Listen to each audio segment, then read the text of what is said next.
अस्सलाम वालेकुम जी। कैसे हैं आप सब लोग? उम्मीद है खैरियत से होंगे। दिन का आगाज़ हुआ है जी तुख मलंगा के साथ। रात को मैंने नताशा से कहा था कि इसको भिगो के रख दें। पता नहीं कैसे इसमें दूध गिर गया था, तो पानी जो था ना वो थोड़ा सा गंदला सा था, तो वो गिरा के मैंने साफ़ पानी इसमें डाल के तो वो पिया है। हाफ़ स्पून ही मैं भिगोती हूँ। उसके बाद जी मैंने सारे पेड़े बना लिए। जो मैंने आलू पूरी का मैदा बना के रखा हुआ था, आटा गूँध के रखा था, उसके तकरीबन 10 पेड़े बने। 1 कप मैदा था, हाफ़ कप से थोड़ी कम सूजी थी और 2 दरमियाने साइज़ के आलू थे। इसकी जो पूरियाँ बनी हैं ना वो तकरीबन 10 बनी हैं, और 10 में से 5 मैंने भेज दी थी अपनी सिस्टर की तरफ, और 1 मैंने खाई, 1 तजम्मल ने खाई, 1 जो थी जिम में जितनी मौजूद थी मैंने उनको चेक करवाई है, और 2 जो थी ना वो मेरी मतलब कि मेट्स ने खा ली, 1 नताशा ने और 1 दूसरी ने। और इस तरह जो थी ना मतलब सारा एस्टिमेट भी हो गया कि 1 कप में कितनी जो है ना पूड़ियाँ बनती हैं। उसके बाद जी बाज़ार जैसा जो हलवा था वो भी मैंने सोचा चलें जी इसकी भी रेसिपी डाल देते हैं, ये भी बना ही लेते हैं। शादी के बाद ये भी मैंने एक बार भी नहीं बनाया था, हालांकि शादी से पहले आए दिन हमारे घर में हलवा पूड़ी बनती होती थी। जब भी मौसम अच्छा होना तो बस सब बहन भाइयों की यही फरमाइश होती थी कि हलवा पूड़ी बनाएं, तो ये हलवा भी साथ में ही बनाते थे।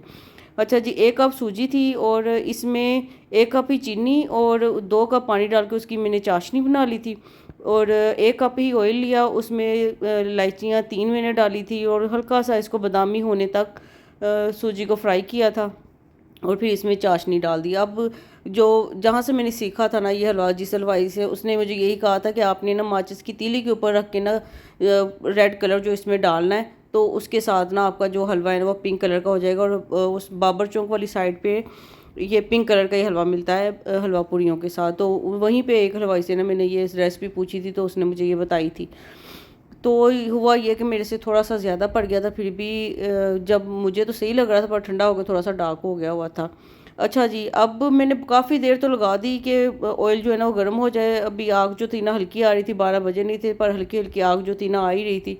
तो हुआ ही, तो एक जो पूरी थी ना वो यही समझ ले कि कच्ची पक्की सी थी ना, वो ज़्यादा फूली थी और ना ही ये, तो बस यही समझ ले कि ये काम भी साथ ही होता है। जितने मर्जी आप एक्सपर्ट हो जाए या जो भी हो ना, तो गलतियां तो हो ही जाती हैं। तो मैं इसमें कोई शर्मिंदगी महसूस ही नहीं करती, हो जाती हैं मेरे से भी, तो खैर।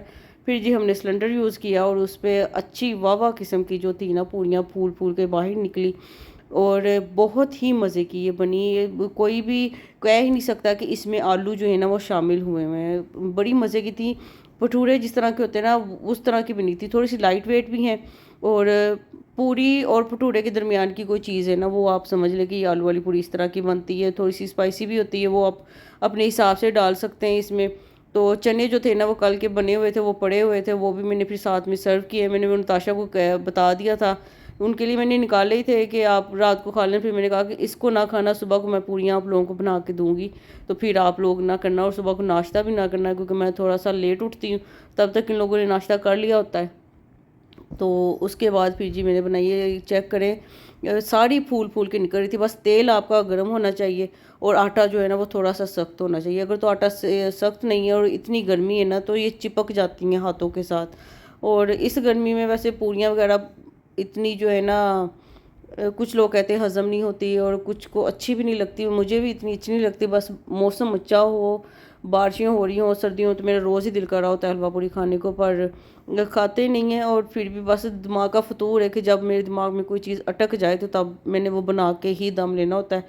और बस ये समझ रहे कि मैंने अपने आप को चेक किया कि मुझे अभी भी ये जो है ना बनानी आती हैं या नहीं। मैंने चेक करके देखा था, तो शुक्र है बिल्कुल परफेक्ट बनी और बहुत अच्छी बनी। इसकी सेपरेट भी मैं रेसिपी अपलोड कर दूँगी। उसके बाद मैंने चप्पल मंगवाई थी ये इंसिग्निया से, ये तकरीबन 2300 की आई है, डीसी ऐड करके आप ये समझ लें कि 2400 की आ गई होगी।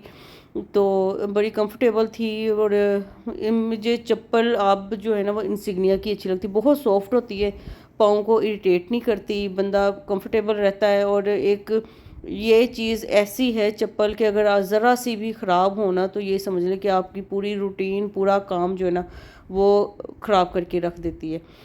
उसके बाद जी मैंने थोड़ी सी एक्सरसाइज करवाई है। खाना मैंने भेजा नहीं था ऑफिस में, आजकल यही होता है, दिन ये कह दें कि आज खाना ना भेजिएगा, कहीं से आना होता है, या फिर आपस में ही जो है ना वो लड़के आप एक दूसरे की दावतें कर रहे हैं, खाने खिला रहे हैं घरों से ला के, तो शायद इसीलिए। तो मेरे लिए तो बस यही समझ लें कि थोड़ा सा जो है ना आसानी हो जाती है कि इतनी गर्मी में खाने से बचत हो जाती है। उसके बाद मैं रेडी हुई हूँ। दोस्त मेरी आई थी हज करके, जिम की ही दोस्त थी, जिम में ही हमारी दोस्ती हुई थी और अब बहुत ज़्यादा गहरी हो गई हुई है। तो उसने चाय पे इनवाइट किया हुआ था। सूट ये है मनारा का, लास्ट ईयर का ही है, 1500 तक का मेरे ख्याल से मैंने ये लिया था। चिकनकारी का इसका फ्रंट है और दुपट्टे के 4 साइडेड एम्ब्रॉयडर्ड पैच था, वो पेस्ट करवाया हुआ है। और बस एक ये जो दामन का बॉर्डर है ना, यही साथ में मिला था और बाजुओं का जो था ना बॉर्डर वो मिला था। तो हम जो बाकी की जो जिम की फ्रेंड्स थी वो सारी जो है ना पहुंच गई वहाँ पे उसके घर में उसको मिलने के लिए। अभी हज से आए उसको कुछ दिन ही हुए थे, जाने से पहले हम लोग मिल नहीं सके थे क्योंकि वो भी ज़्यादा बिजी थी और हम भी।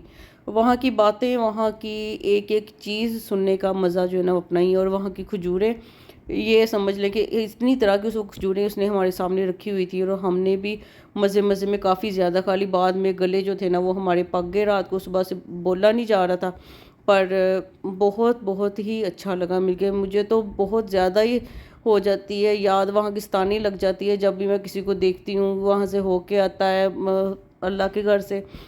पर मेन चीज़ वही है कि आपके पास जितनी मर्ज़ी सोर्सेज हों, जितने मर्ज़ी आपके पास पैसे हों, आप ऐसे भी हों कि कभी भी जा सकते हैं, पर जब तक वहाँ से बुलावा नहीं होता तब तक आप वहाँ से नहीं जा सकते। मैं जब उम्रा करके आई हूँ तो तब तो बस ये समझ लें कि मुझे ऐसे था कि जैसे दिल को सुकून आया हुआ है और इतनी जल्दी जो है ना मुझे नई तरफ वहाँ की पैदा होगी। पर 1 महीना भी मुश्किल से गुजरा था, फिर बस यही था कि किसी तरीके से चली जाऊँ मैं। और कई बार तो ऐसे भी होता है, अपनी मियाँ साहब को कहती हूँ मुझे भेज दें, मुझे भेज दें, तो वो कहते हैं चुप करके बैठी रहा, जब बुलावा आया ना है तो पता भी नहीं चलना। तो काफ़ी हमारी खातिर मदारत हुई। सब कुछ जो था ना वो रेडीमेड ही था। हम लोग केक भी लेके गए थे साथ में और माला वगैरह। घर से जाने से पहले मेरा बाजू जो था ना वो दरवाजे में अड़ के फट गया था, जिसकी वजह से ना काफ़ी दिल जो था ना वो थोड़ा सा परेशान भी हो गया था। पर कोई नहीं, मैंने कहा कि हो जाएगा कवर। अब इतनी सी चीज़ों के लिए क्या दिल को लगा के बैठना है। ये इधर से बाजू जो था ना जहाँ से धागा निकला हुआ है, इधर से अड़ के ना ये फट गया था। तो देखूँगी अब इसका क्या करना है।